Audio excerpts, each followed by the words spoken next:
तो हमारे पास अगर इंटेग्रल की लिमिट ज़्यादा हो जाए तो उस केस में then what we can do is कि हम अपने इंटेग्रल को रेदर देन के as a one continuous single integral के तौर पे कंसीडर करें, हम उस इंटेग्रल को स्प्लिट कर सकते हैं इनटू सेवरल सब इंटेग्रल्स और उन इंटेग्रल्स पे हम फिर separately Newton Cotes formula apply कर सकते हैं। और ये जो अप्रोच है ये बेटर अप्रोच है और इसकी पीसवाइज अप्रोच जो है न्यूमेरिकल इंटीग्रेशन की, इस टेक्निक से आपके पास हायर या बेटर एक्यूरेसी जो है वो अचीव हो सकती है। ऐसा क्यों है? फॉर एग्जांपल मेरे पास एक इंटीग्रल है 0 to 4 e raised to power x dx और मैं इस पे सिम्पसन्स लेट से 1/3 रूल अप्लाई कर देता हूँ। तो अगर आप सिम्पसन्स रूल इस पे अप्लाई कर देते हैं तो आपके पास फार्मूला है h/3 times f of x not plus 4 time f of x1 plus f of x2। अब यहाँ पे आप अपने जो इंटेग्रल है उसको डिस्क्रिटाइज कर रहे हैं 3 नोड्स पे x0, x1 एंड x2 और आपके पास जो h की वैल्यू आ रही है वो h आपके पास आ रहा है b minus A divided by n। तो 4 माइनस 0 क्योंकि हम दो सब इंटरवल में डिवाइड कर रहे हैं तो आपके पास देखें h की वैल्यू आ रही है 2 जो कि ग्रेटर देन है 1। अब अगर हम देखें तो सिम्पसन्स रूल में जो एरर है उसमें लास्ट टर्म जो है वो एरर की जो टर्म है उसमें h अपीयर हो रहा होता है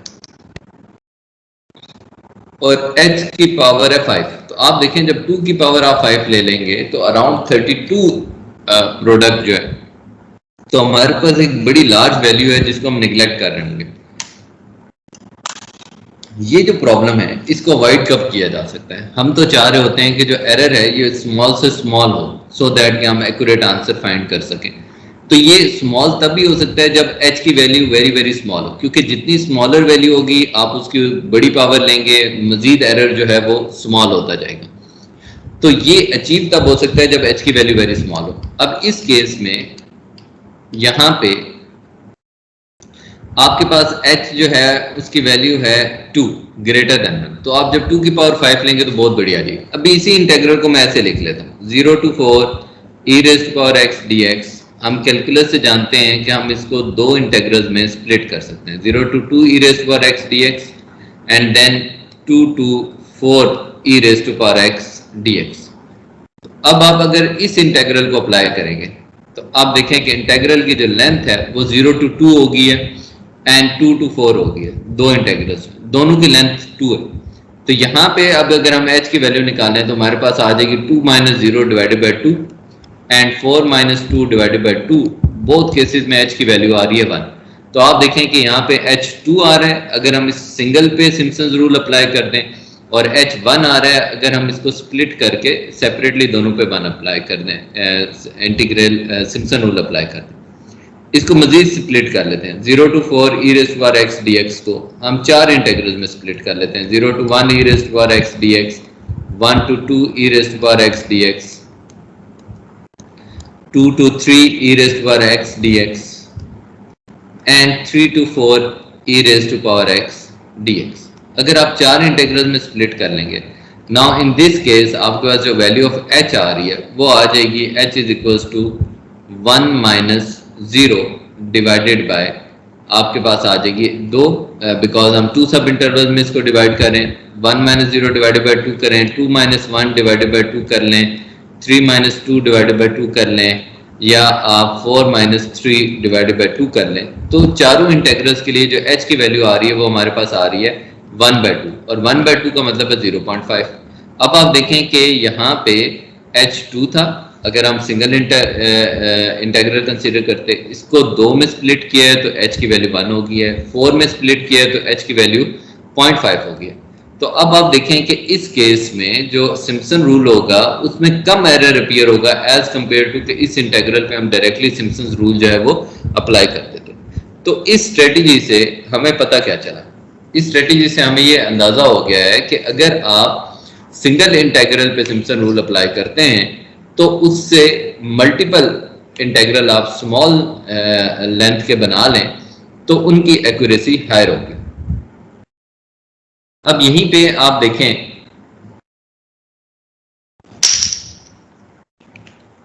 इस फैक्ट को हम वेरीफाई कर लेते हैं कि हम सिम्पसन रूल अप्लाई करें 0 to 4 e raised to power x dx, तो हमारे पास आंसर आ रहा है 56.76 और एक्चुअल आंसर था 53.59। तो आप देखें कि अगर 3.59 में से आप माइनस कर दें 56.76, तो आपके पास जो एरर आ रहा है वो आ रहा है 3.1714, जो कि काफ़ी सिग्निफिकेंट एरर है। इसी के इंस्टेड अगर हम इस इंटेग्रल को दो में स्प्लिट कर लेते 0 to 2 एंड 2 to 4 और फिर Simpson rule each one of them पे सेपरेटली अप्लाई करें, तो हमारे पास आंसर आ रहा है 53.86। अब अगर हम 53.59815 इसमें से 53.86385 को सब्ट्रैक्ट करें, तो हमारे पास जो एरर आ रहा है वो आ रहा है -0.26570। तो आप देखें कि एब्सोल्यूट एरर -3 से कम होके, यानी कि 3 से कम होके 0 पे आ गया, 0.2 पे आ गया। तो हमने सिग्निफिकेंटली एरर को स्मॉल कर लिया है by splitting up our integral. इसी इंटीग्रल को आप 4 इंटीग्रल में स्प्लिट कर लें और फिर इस पे वैल्यू कैलकुलेट करें, तो आंसर आता है 53.61622। तो अब आप देखें कि आप एक्चुअल वैल्यू जो थी 53.59815 में से ये वैल्यू माइनस कर दें 53.61622, तो आपके पास जो एरर आ रहा है वो आ रहा है -0.018। तो आपने 4 इंटीग्रल्स में स्प्लिट करके एरर को फर्दर जो है वो क्या कर लिया, रिड्यूस कर लिया। तो इस पूरे प्रोसीजर से हमें अंडरस्टैंड क्या हुआ, इस पूरे प्रोसीजर से हमें अंडरस्टैंड ये हो रहा है कि हम अपने एरर को सिग्निफिकेंटली रिड्यूस कर सकते हैं कि अगर आप इंटीग्रल को सेवरल स्मॉल लेंथ के इंटीग्रल्स में स्प्लिट कर लें, तो उस केस में आपके पास जो एरर है वो रिड्यूस हो जाता है। अब इसी चीज को हम जनरलाइज करते हैं कि लेट्स से मेरे पास a to b f of x dx है और मैं उसको स्प्लिट करके लिखना चाहता हूं, तो मेरे पास क्या फार्मूला बन जाएगा। तो लेट्स कंसीडर कि हमारे पास इंटीग्रल है a to b f of x dx, इस पे हम सिम्पसन्स अप्लाई करना चाहते हैं। जी बेटा। सर ये जो हम ये जो इंटीग्रल में ब्रेक कर रहे हैं, ये वही काम हो गया ना जो कल हम इंटरवल बना रहे थे, यानी ये इंटीग्रल में कन्वर्ट करना या ब्रेक करना, वही बात होगी ना कि छोटे इंटरवल हम बना रहे हैं। बिल्कुल वही बात होगी। ठीक है सर। ये चीज हमने डिस्कस की है। जी सर। मैंने कहा ये फार्मूला कंपोजिट वाला हमने कल डिस्कस किया था। सर नहीं, ओके, ये नहीं किया था। नहीं किया, चले। तो लेट्स से कि हमारे पास a to b f of x dx को हमने डिवाइड करना है। मैं इसको डिस्क्रिटाइज कर देता हूँ, x0, x1, x2, x3 and so on. आपके पास आ जाएगा xn-2, xn-1 एंड xn। अब यहां पे हमारे पास हमने x0 को a अज्यूम कर लिया है और xn को b कर लिया। सिम्पसन रूल अप्लाई करने के लिए आप देखें हमें सेकंड ऑर्डर का लैग्रांज पॉलिनोमियल बनाना पड़ता है और सिम्पसन रूल का फार्मूला है हमारे पास x0 to x2 f of x dx is equals to h by 3 times f of x0 plus 4 times f of x1 plus f of x2। ये हमारे पास formula है। अब यहां पे आप देखें कि इसका मतलब है कि x0 से लेके x2 नोड्स तक एक इंटीग्रल बनेगा, फिर x2 से लेके x4 नोड तक हमारे पास अनदर इंटीग्रल बनेगा। तो हम दो सब इंटरवल्स को मर्ज करेंगे, इस सब इंटरवल और इसको मर्ज करके एक इंटीग्रल बनाएंगे। अब अगर मेरे पास n नंबर ऑफ इंटरवल्स हैं, सब इंटरवल्स, आप देखें तो उस केस में हाफ नंबर ऑफ इंटीग्रल बनेंगे, यानी कि इफ देयर आर, मैं यहां पे लिख लेता हूं, if there are n sub intervals, तो मेरे पास it will produce half number of integrals. ये बात क्लियर हुई है?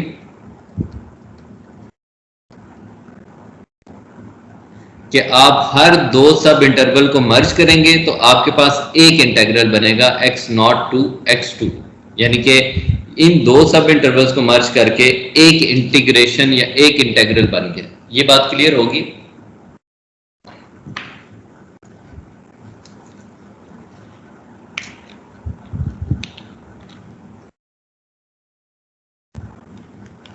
सर लेकिन एक छोटी सी यहाँ बात ज़हन में आ रही है कि कल तक तो हम ये कह रहे थे ना कि हम मतलब ये x0 और xn हम अपने नोड्स बढ़ाते जा रहे थे तो हमारी एक्यूरेसी बढ़ रही थी, तो इंटीग्रल की लिमिट्स तो हैं वो 0 से n तक ही थी, लेकिन अब हम उन लिमिट्स को ब्रेक करके मतलब ज़्यादा इंटीग्रल्स बना रहे हैं, तो इसमें क्या ख़ास बात है? कि यहाँ पे आपने देखा है कि अगर मैं इस इंटीग्रल को एज ए सिंगल इंटीग्रल के तौर पे सॉल्व करूँ तो एरर ज़्यादा आता है और बड़ा ज़्यादा आ रहा है 3.17, और अगर मैं इसको स्प्लिट करूं छोटे लेंथ के सेवरल इंटीग्रल्स में तो आपके पास एरर जो है वो कम होता जा रहा है।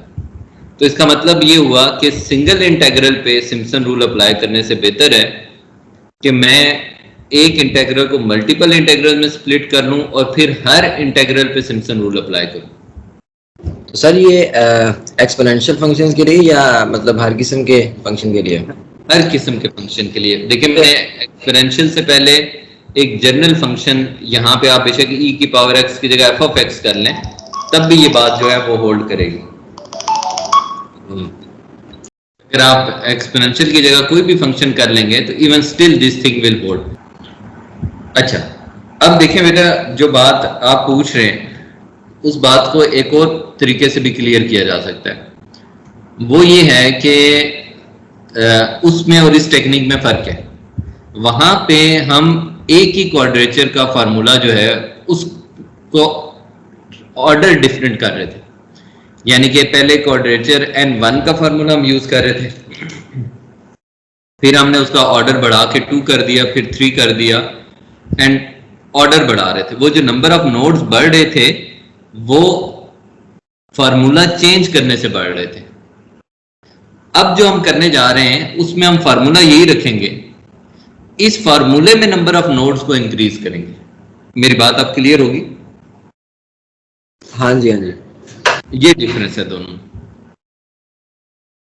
इसमें एक और बात भी तो है कि हमने कल बात की थी कि अगर हमारा हमारे पॉलिनोमियल का ऑर्डर 3 है या 3 से कम है तो सिम्पसन उसकी एग्जैक्ट वैल्यू देता है, तो फिर तो हमें उसको इंटीग्रल बनाने की जरूरत नहीं है ना, यानी फिर हमें कॉम्प्लिकेट करने की जरूरत नहीं है। नहीं करने की जरूरत, बिल्कुल सही बात है। ठीक है। यहाँ पे जब हम बात कर रहे हैं तो हम a से n तक मल्टीपल सब इंटीग्रल्स डेवलप कर रहे हैं।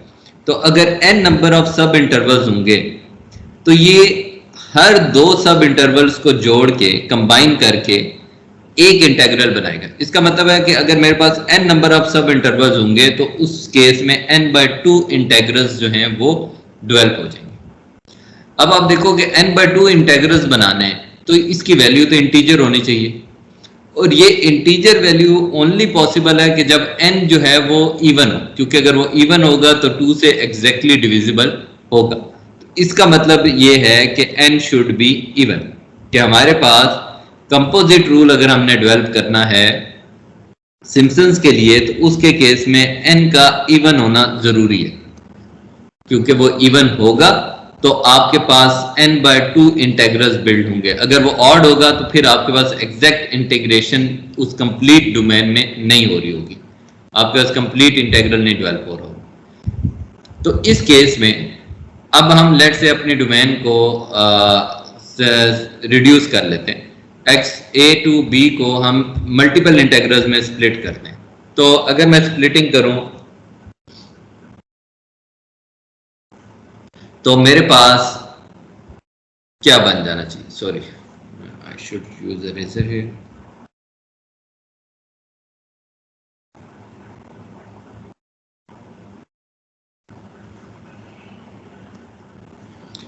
ओके, तो उस केस में हमारे पास क्या हो जाना चाहिए? मुझे एक स्लाइड ऐड करनी है इसमें.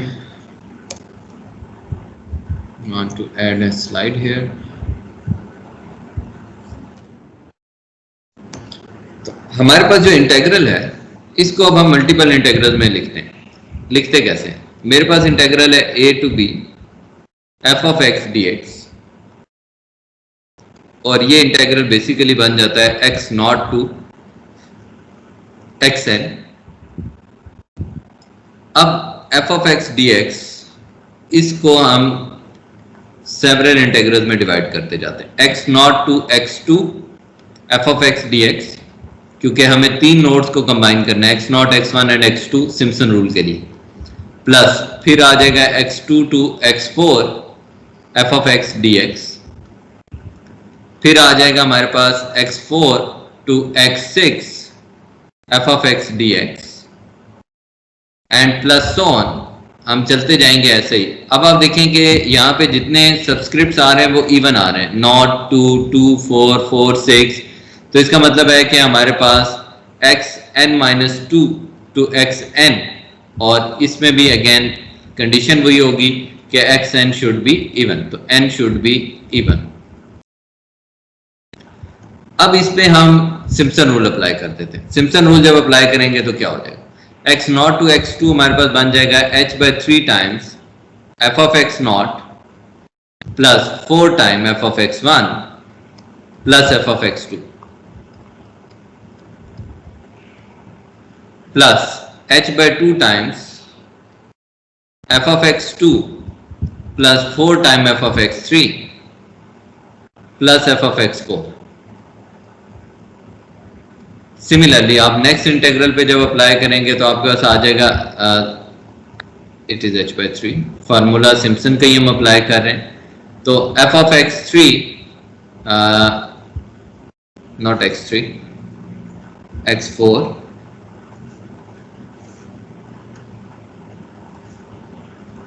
f of x4 plus 4 time f of x5 plus f of x6, ये बन जाएगा. प्लस ऑन प्लस हमारे पास आ जाएगा h/3 times f of xn-2, last integral पे आ गए, plus 4 time f of xn-1 and last value आ गई f of xn. अब आप इन सब को सिंप्लीफाई कर लें तो हमारे पास h/3 सबसे कॉमन आ रहा है, इसको कॉमन ले लेते हैं. तो क्या बन जाएगा? हमारे पास फार्मूला बन जाएगा f of x not plus 4 time f of x1 plus, आप देखें f of x2 यहाँ पे भी अपीयर हो रहा है, यहाँ पे अपीयर हो रहा है, दोनों ऐड हो जाएंगे तो हो जाएगा 2 time f of x2 plus फिर आ जाएगा f of x3 4 time f of x3. फिर आपके पास आ रहा है x4, यहाँ पे भी अपीयर हो रहा है, यहाँ पे भी हो रहा है, दोनों ऐड हो जाएंगे 2 time f of x4 plus on, या लिख लेते हैं 4 f of x5 plus similarly x6 next integral में भी अपीयर हो रहा होगा तो 2 f of x6 plus on plus हमारे पास आ जाएगा 4 time f of xn-1 and plus f of xn. अब ऐसा हो क्या रहा है? हो ये रहा है कि हमने ऑब्जर्व किया है जो पहली और लास्ट टर्म है उनके कोफिशिएंट 1 है, x not and f of xn, इनके कोफिशिएंट 1 है. जितनी ऑड इंडेक्स की टर्म्स हैं x1 x3 x5 उनके कोफिशिएंट 4 है, और जितनी इवन इंडेक्स की टर्म्स हैं वो 2 के कोफिशिएंट के साथ अपीयर हो रही है. तो इसका मतलब ये हो जाएगा कि हमारे पास जो जनरल फॉर्म इसकी बिल्ड हो रही है वो ऐसी हो रही है कि जितने नोड्स हैं वो ऑड इंडेक्स के साथ आ रहे हैं उनका कोफिशिएंट 4, जितने इवन इंडेक्स के साथ आ रहे हैं उनका कोफिशिएंट 2, और पहले और लास्ट इंडेक्स जो नोड्स हैं उनका कोफिशिएंट हमारे पास हो जाएगा 1. अब यहां पे आप देखें तो ये आपके पास आ गया x नॉट टू xn. तो हर दो सब इंटरवल्स को मर्ज करके एक इंटेग्रल हम बिल्ड करते जाएंगे. तो लेट से मैं मिड में कोई एक जनरल इंटेग्रल ले लेता हूं. अब वो जो जनरल इंटेग्रल है उसमें जो इंडेक्स है स्टार्टिंग और एंड पॉइंट ये दोनों इवन होंगे। क्यों? क्योंकि आप यहाँ पे डिवीजन देख लें कि हमारे पास स्टार्टिंग और एंड वाले दोनों नोड्स जो हैं वो इवन होते हैं। तो इसका मतलब है कि आप उनको 2 का मल्टीपल ले लें, तो हमारे पास इंटेग्रल बन जाएगा 2j माइनस 2 टू 2j, ये जनरल फॉर्म बन जाएगी f ऑफ x dx। और अब आप इसमें देखें कि जो इवन इंडेक्स की टर्म्स हैं वो आ जाएंगे f of x 2j minus 2 plus 4 time f of x 2j minus 1, और लास्ट आपके पास आ जाएगी f ऑफ x 2j।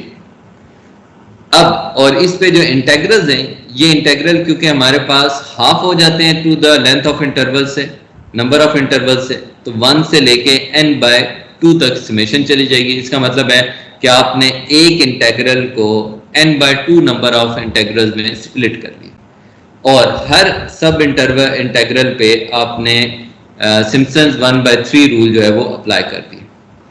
अब यहाँ पे अगर आप इस समेशन को एक्सपेंड करें तो जो ऑब्जर्वेशन हम यहाँ पे जनरेट की है कि जो इवन इंडेक्स वाली हैं वो 2 के मल्टीपल हैं, जो ऑड वाली हैं 4 का है, तो हम जनरली क्या लिख सकते हैं? हम जनरली ये लिख सकते हैं कि h/3 कॉमन आ जाएगा, ये समेशन अंदर आ जाएगी। जो भी नोड इवन इंडेक्स के साथ है 2 का मल्टीपल है 2j, वो 2 का मल्टीपल है, और जो ऑड इंडेक्स के साथ है 2j माइनस 1, वो हमारे पास 4 का मल्टीपल है। और x0 एंड xn जो हमारे पास फर्स्ट और लास्ट नोड है उनका कोफिशिएंट हमारे पास 1 आता है। तो ये हमारे पास कंपोजिट सिम्पसन रूल बन गया। अब कंपोजिट सिम्पसन रूल की अगर हम ऑर्डर ऑफ एक्यूरेसी देखें तो वो हमारे पास बन रहा है h⁻⁴, और अगर हम एक्चुअल सिम्पसन रूल की देखें तो उसकी एक्यूरेसी थी ऑर्डर ऑफ h⁻⁵। तो ये एक्यूरेसी रिड्यूस क्यों हुई? यहाँ पे ये जो एरर है ये हर सब इंटरवल पे चेंज हो रहा है। यहाँ पे जो म्यू है ये पूरी लेंथ a और b के लिए, for the whole length a and b, तो ये डिफरेंस है।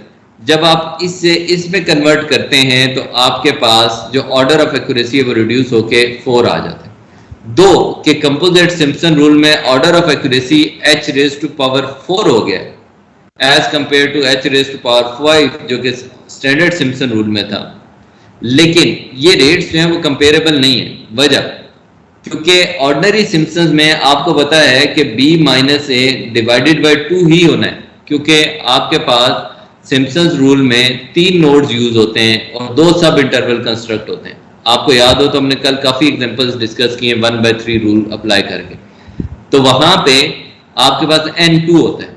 इस केस में n2 नहीं होगा। क्यों? क्योंकि आप देखें आप हर इंटेग्रल को स्प्लिट कर रहे हैं इनटू मल्टीपल इंटेग्रल्स, और हर इंटेग्रल की जो लेंथ है वो आपके पास b minus a divided by 2 नहीं है, बल्कि आप देखें कि इस इंटेग्रल की लेंथ जो है x2j minus 2 minus x2j divided by 2 है। तो इसका मतलब ये हो गया कि यहाँ पे एक्चुअली हम यहाँ पे सिम्पसन्स रूल में सिर्फ 2 सब इंटरवल्स में डिवाइड करते थे, जबकि इस केस में हमने n सब इंटरवल्स में इसको क्या कर दिया, लेंथ को डिवाइड कर दिया। तो यहाँ पे h की वैल्यू जो है वो हमारे पास इक्वल है b minus a divided by n। तो ये डिफरेंस है सिम्पसन रूल और कंपोजिट्स में। अब आप देखें जितनी बड़ी वैल्यू ऑफ आप लेंगे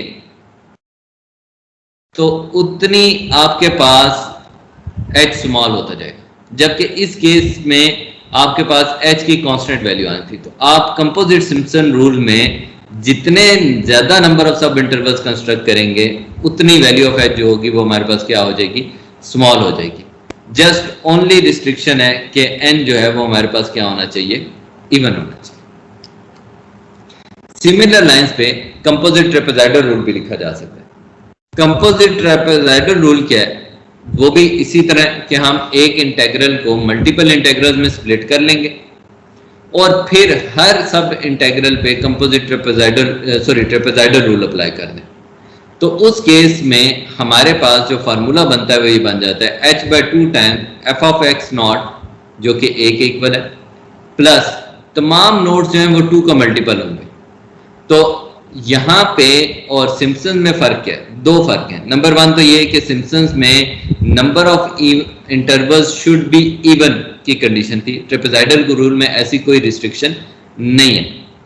और सेकंड, हमारे पास फर्स्ट और लास्ट नोड को छोड़ के बाकी तमाम नोड्स का कोफिशिएंट 2 होगा, जबकि सिम्पसन्स के केस में जो इवन इंडेक्स नोड्स थे उनका फंक्शन के इंडेक्स 2 था और जो ऑड इंडेक्स के नोड्स थे उन पे फंक्शन का कोफिशिएंट जो है वो 4 था।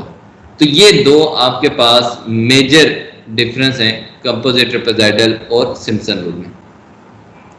अब हमने अप्लाई करना है use composite trapezoidal rule with the indicated values of n to approximate the integral this g। तो इसको अप्रोक्सीमेट करने के लिए, g को अप्रोक्सीमेट करने के लिए हमने कंपोजिट ट्रापेजॉइडल रूल अप्लाई करना है। तो हमारे पास इंटीग्रल है 3 to 5 1 divided bye x square minus 4 times dx।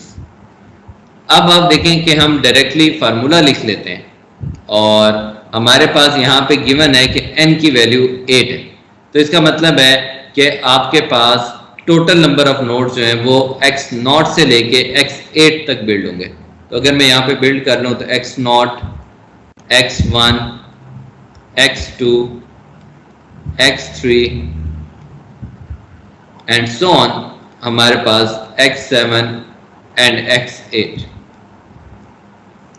अब x0 नोड जो है वो स्टार्टिंग पॉइंट है 3 और x8 नोड जो है वो एंडिंग पॉइंट है आपके पास 5।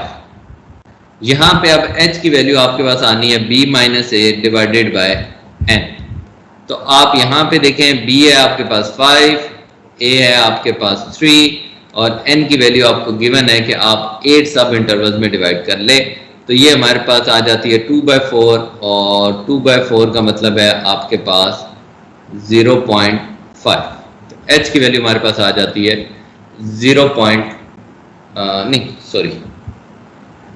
5 माइनस 3 2/8 है। तो हमारे पास h की वैल्यू आ जाती है 0.25।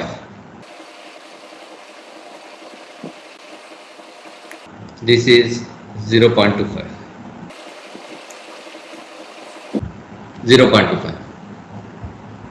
अब h की वैल्यू 0.25 आ गई तो इसका मतलब है ये 3 है, नेक्स्ट नोड 3.25 है, फिर 3.50 होगा, फिर 3.75 होगा एंड सो ऑन। इसी तरह यहाँ पे हमारे पास आ जाएगा 4.75 और फिर 5 आ जाएगा। अब इस इंटीग्रल में आप कंपोजिट ट्रापेजॉइडल रूल अप्लाई करना चाहते हैं और कंपोजिट ट्रापेजॉइडल रूल हम पहले लिख लेते हैं h/2 टाइम्स। अभी हमने डिस्कस किया है कि फर्स्ट नोड का कोफिशिएंट 1 होता है, बाकी तमाम के कोफिशिएंट 2 होंगे। तो 2 टाइम्स f of x1,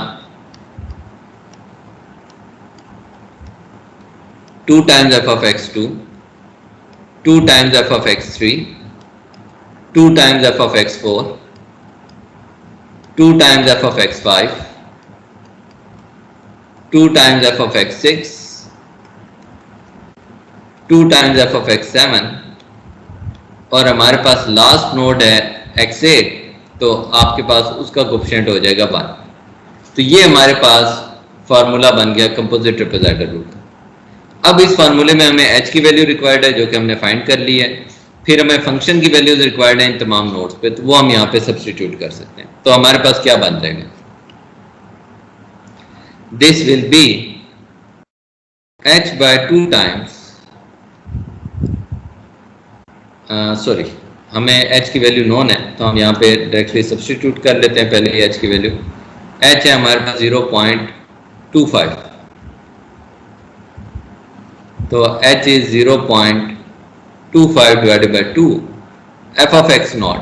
अब x0 की वैल्यू हमारे पास 3, 2 times f of x1, x1 की वैल्यू हमारे पास 3.25 एंड फिर हमारे पास है f of 3.5, फिर आपके पास हो जाएगा नेक्स्ट नोड की वैल्यू हो जाएगी 3.75 क्योंकि आप 0.25 ऐड करते जा रहे हैं।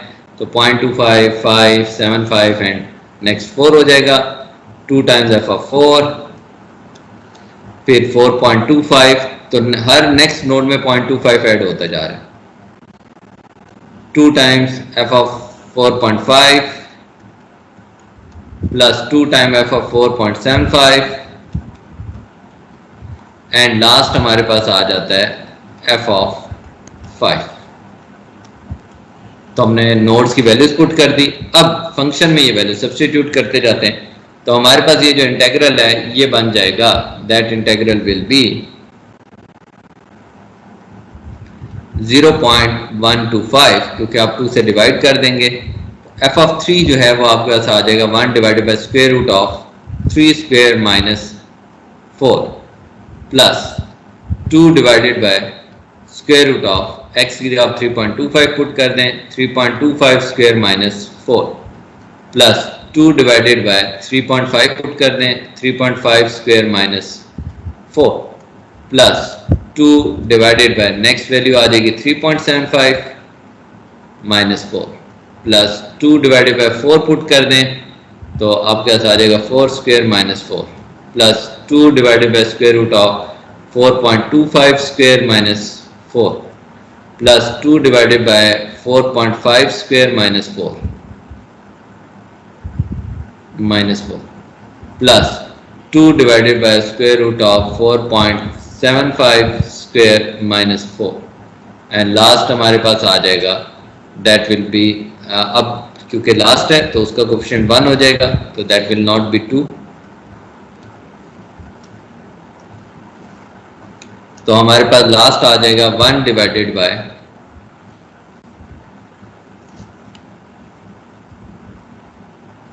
यहां पे आ जाएगा 1 divided by square root of 5 square minus 4, ये आ जाएगा। आप इसको कैलकुलेटर की मदद से क्या कर सकते हैं, सिंप्लीफाई कर सकते हैं। इसमें बेटा किसी को कोई क्यूरी है तो आप लोग पूछ सकते हैं।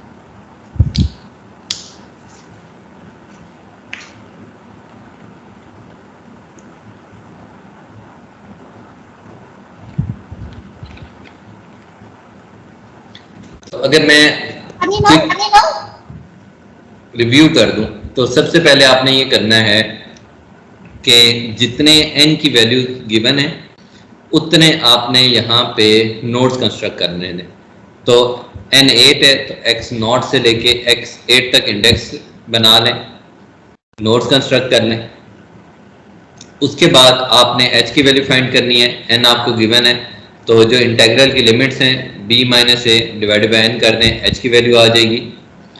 वो h की वैल्यू आप नोड्स में ऐड करते जाएं, x नॉट में h ऐड करेंगे x1 आ जाएगा, फिर h ऐड करेंगे x2 आ जाएगा एंड सो ऑन चलते हैं। तमाम नोड्स की वैल्यूज कैलकुलेट हो जाएंगी। आपने अपना कंपोजिट ट्रेपेजॉइडल रूल का फार्मूला लिख लेना है, h बाय 2 टाइम्स कॉमन आ जाएगा, पहला और लास्ट नोड का कोफिशिएंट 1 होगा, बाकी तमाम बिटवीन नोड्स का कोफिशिएंट 2 होगा। फिर आप इस नोड वैल्यूज को यहाँ पे सब्स्टिट्यूट कर दें और उसे अपने गिवन फंक्शन में सब्स्टिट्यूट करते जाएं तो आपके पास ये फाइनल फॉर्म आ जाती है जिसको आप कैलकुलेटर की मदद से सॉल्व कर सकते हैं। ओके, अगर ये आप लोगों को क्लियर हो गया तो फिर हम आ जाते हैं कि इसी को अगर हम कंपोजिट सिम्पसन रूल से सॉल्व करें तो फिर क्या कर सकते हैं। कंपोजिट सिम्पसन रूल में हमारे पास इंटेग्रल है 3 to 5 और 1 divided bye x square minus 4 dx, इसी को सॉल्व करना है। 1 divided bye x square minus 4 dx, इसको हमने सॉल्व करना है बाय यूजिंग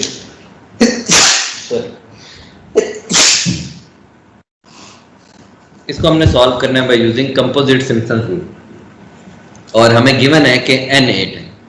तो first of all trapezoidal rule में तो n का कोई इशू नहीं है, तो हमने सबसे पहले सिम्पसन रूल अप्लाई करने से पहले ये देखना होता है कि n की वैल्यू जो है वो हमारे पास इवन होनी चाहिए। तो इस केस में वो इवन है, इसका मतलब है हम अप्लाई कर सकते हैं।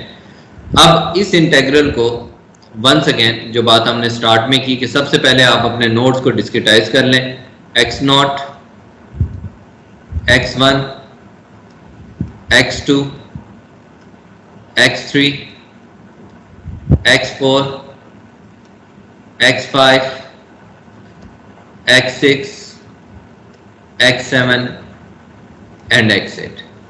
जो फर्स्ट नोड है इसकी वैल्यू हमारे पास है 3 और x8 की वैल्यू है हमारे पास 5।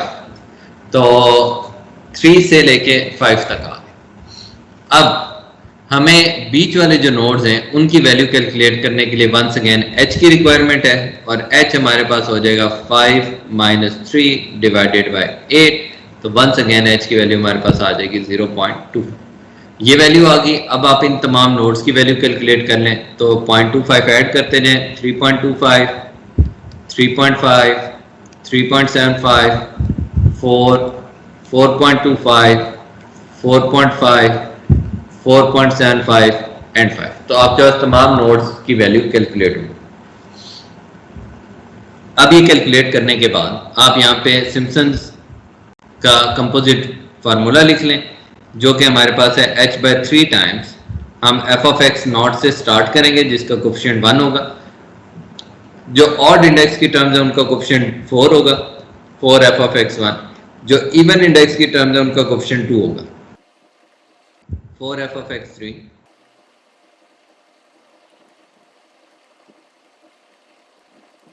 और आप देखें जो लास्ट नोड होगा उसका कोफिशिएंट 1 होना चाहिए, तो यहाँ पे आ जाएगा f ऑफ x 8। तो ये हमारे पास सिम्पसन का कंपोजिट फार्मूला है। अब इसमें h और वैल्यू सब्स्टिट्यूट करते हैं। h आपके पास है 0.25 डिवाइडेड बाय 3 और f of x not, f of x not का मतलब है 3, फिर आपके पास 4 time f of 3.25 plus 2 time f of 3.5 plus 4 time f of 3.75 plus 2 time f of 4 plus 4 time f of 4.25 plus 2 f of 4.5 and plus 4 time f of 4.75 और last जो है वो आपके पास आ जाएगा f ऑफ 5। फार्मूले में x की वैल्यू आ गई। अब यही वैल्यूज आप इस फंक्शन में सब्स्टिट्यूट कर देंगे तो आपके पास आ जाएगा 0.25 divided by 3 into 1 divided by आपके x की वैल्यू 3 है तो 3 square minus 4 plus 4 divided by, अब यहाँ पे आ जाएगा 3.25 square minus 4 plus 2 divided by 3.5 square minus 4 plus 4 divided by square root of 3.75 square minus 4 plus 2 divided by 4 square minus 4 plus 4 divided by square root of 4.25 square minus 4 plus 2 divided by square root of 4.5 square minus 4 plus 4 divided by 4.75 square minus 4 and last हमारे पास आ गया f of 5 तो 1 divided bye 5 square minus 4। ये हमारे पास बन गया। अब आप देखें इसको आप कैलकुलेटर से सिंप्लीफाई कर लेंगे तो आपके पास यहाँ पे आंसर आ जाएगा। This is how you can apply the composite Simpson rule. Once again मैं अपना पॉइंट दोबारा क्लियर कर दूं कि कंपोजिट और पहले वाले में डिफरेंस क्या है।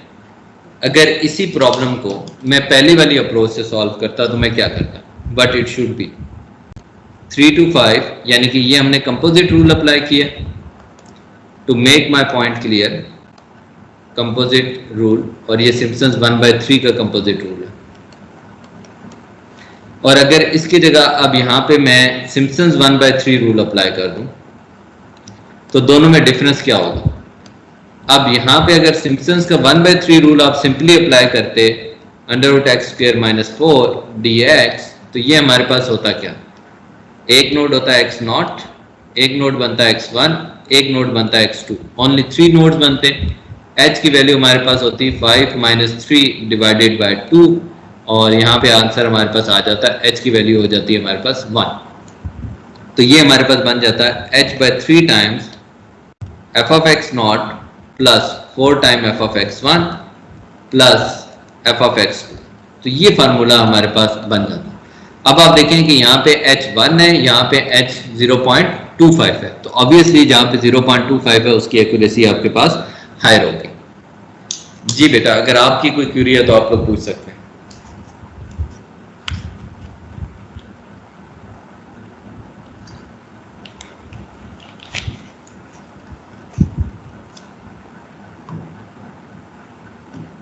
ओके चलें, इन केस अगर कोई क्यूरी नहीं है तो हम आगे चलते हैं।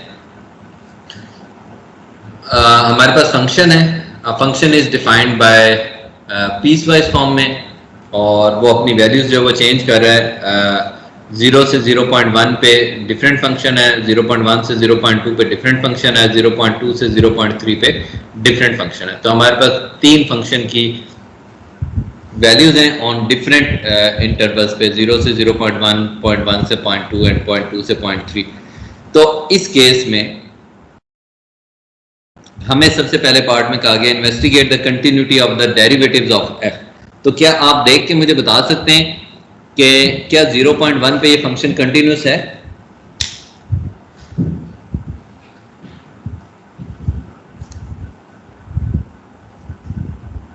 Yes sir, continuous.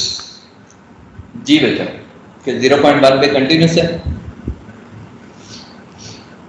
जी सर। कि आप पुट कर दें 0.1 की क्यूब वैल्यू आ जाएगी 0.001, और +1 करेंगे तो 1.001 आ जाएगा।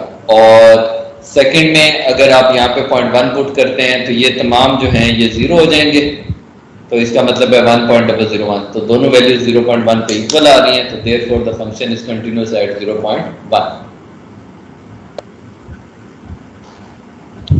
तो कंटिन्यूटी हम इजीली एग्जामिन कर सकते हैं।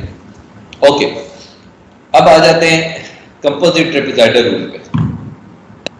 हम अप्लाई करना चाहते हैं composite trapezoidal rule with n is equal to 6।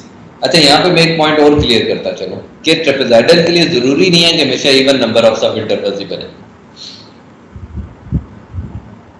तो n6 भी हो सकता है, n5 भी हो सकता है, इट डजंट मैटर। कोई नेसेसिटी नहीं है कि आप उसके हमेशा ही इवन नंबर ऑफ सब इंटरवल्स जो हैं वो बिल्ड कर रहे हो। लेकिन सिम्पसन्स के लिए जरूरी है कि n आपके पास इवन होना चाहिए। सर एक दफा दोबारा बता, सिम्पसन के लिए इवन क्यों जरूरी है? सिम्पसन्स के लिए इवन इसलिए जरूरी है कि हम 2 सब इंटरवल्स को कंबाइन कर रहे थे। यहाँ पे आप देखें कि हमें 2 सब इंटरवल्स को कंबाइन करके एक सब इंटेग्रल बनाना पड़ रहा था। तो अगर नंबर ऑफ सब इंटरवल्स इवन नहीं होंगे तो आपके पास इंटेग्रल्स नहीं बिल्ड हो सकते। मेरी बात क्लियर हुई? जी। कि अगर n यहाँ पे इवन नहीं होगा तो आप 2 से डिवाइड करेंगे तो इंटीजर वैल्यू नहीं आती। सही। हाँ जी, ठीक है सर, ठीक है। तो इसलिए n का इवन होना सिम्पसन्स के लिए जरूरी है। अच्छा, अब आ जाते हैं, हम ट्रेपेजॉइडल रूल अप्लाई करना चाहते हैं और n6 है। तो let's start with the same game again, x0, x1, x2, x3, x4, x5 and x6। तो हमने डिस्क्रिटाइज कर लिया इसको। अब यहाँ पे हमें इंटीग्रेट करना है 0 से लेकर 0.3 तक। तो h की वैल्यू हमारे पास आ जाएगी 0.3 माइनस 0 डिवाइडेड बाय 6। तो अगर आप इसको डिवाइड कर देंगे तो I think that comes out to be 0.05। तो h की वैल्यू आ रही है 0.05। इसका मतलब है x0 0 होगा, x1 0.05 होगा, x2 0.1 होगा, ये 1.5 हो जाएगा, सॉरी 0.15 हो जाएगा, ये आपके पास 0.2 हो जाएगा, ये 0.25 हो जाएगा और ये 0.3 हो जाएगा। तो ये हमारे पास नोड्स की वैल्यूज आ गई। अब इस इंटीग्रल को हमने लिख लेना है यहाँ पे। तो हमारे पास जो ट्रेपेजॉइडल रूल का फार्मूला है 0 to 0.3 f of x dx, वो इक्वल होता है हमारे पास 0 h by 2 times f of x not plus बाकी तमाम नोड्स के कोफिशिएंट जो होता है वो 2 होगा। तो 2f of x1 plus 2f of x2 plus 2f of x3 plus 2f of x4 plus 2f of x5 and last हमारे पास आ जाएगा just f of x6।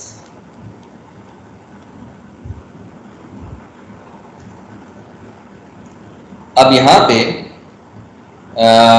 h by 2 times f of x naught 2f of x1 2f(x2), 2f(x3), 2f(x4) और ये आ रहा है। अब यहाँ पे आप देखें कि आपके पास जो आप डिवाइस कर रहे हैं नोड्स, यहाँ पे फंक्शन अपनी वैल्यू चेंज कर रहा है। 0 से 0.1 तक ये फंक्शन है, 1.1 से 0.2 तक ये फंक्शन है, 0.2 से 0.3 तक ये फंक्शन है। तो अब हम इसमें नोड पुट करते हैं। नोड पुट करेंगे तो क्या हो जाएगा, h की वैल्यू है हमारे पास 0.05 डिवाइडेड बाय 2, ये आ गई। f of x not put किया, 0 आ गया। 2 times f of x1 put करेंगे तो 0.05 आ जाएगा।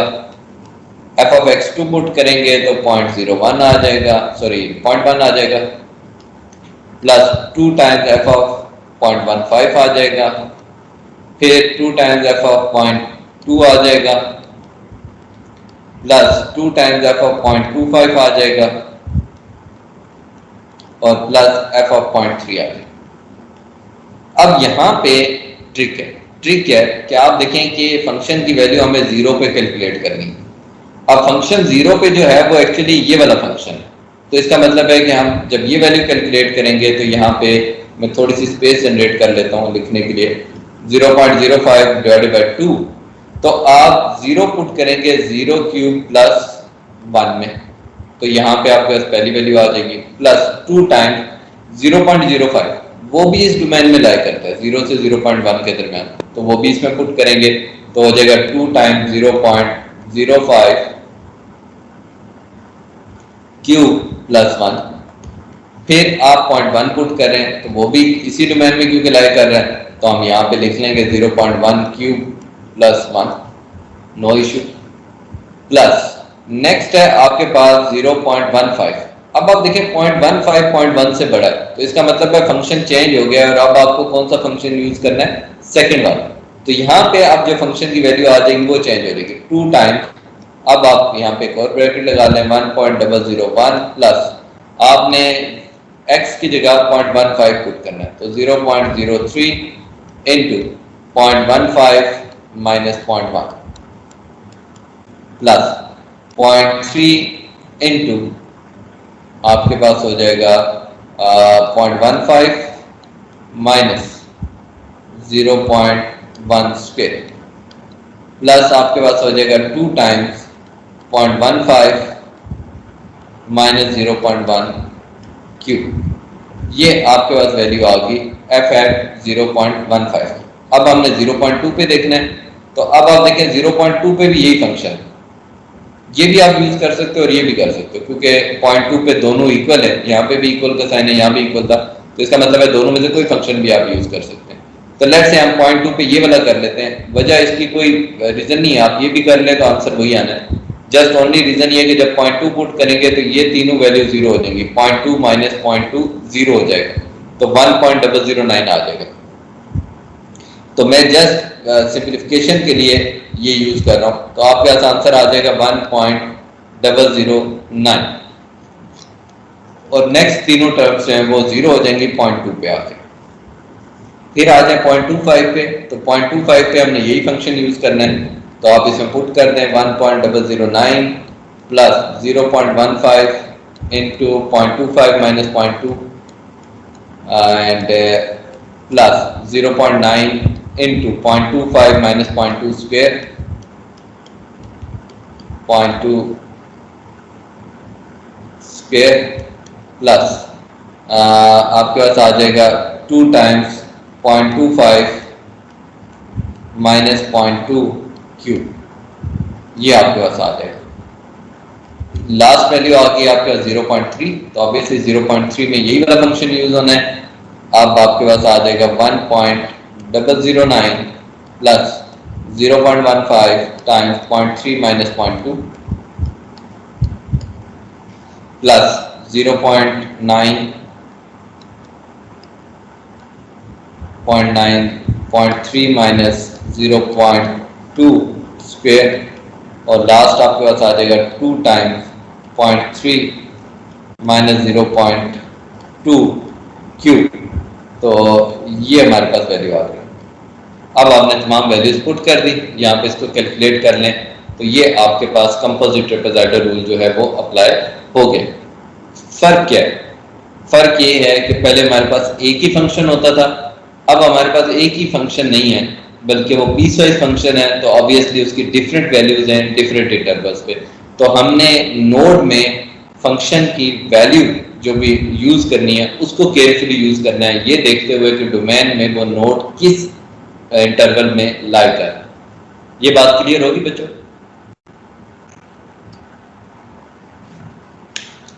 Yes sir.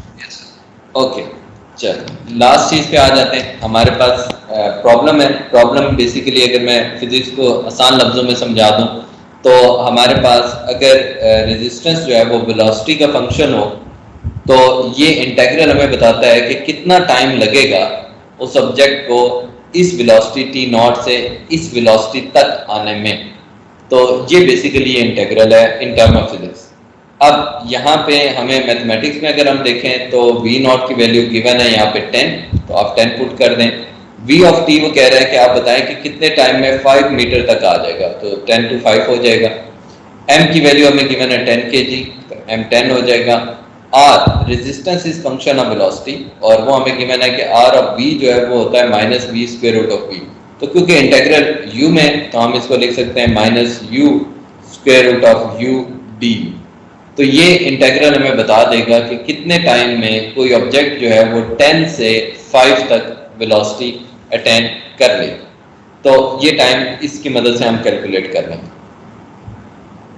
अब आप देखिए कि इंटीग्रल बड़ा इंटरेस्टिंग सा है। इंटरेस्टिंग किस पॉइंट ऑफ व्यू से है कि for example self driving cars हैं या ट्रेन्स हैं, तो आप मेजर कर सकते हैं कि कितने टाइम में, फॉर एग्जांपल मैं चाहता हूं कि हाइपर लूप में जो ट्रेन मूव कर रही है या बुलेट ट्रेन जो है वो कितने टाइम में 300 मीटर पर सेकंड से आ जाती है जीरो पे, या जो भी उसकी स्पीड है वो कितने टाइम में अगर ब्रेक अप्लाई करें इस स्पीड से तो कितने टाइम में वो रुकेगी।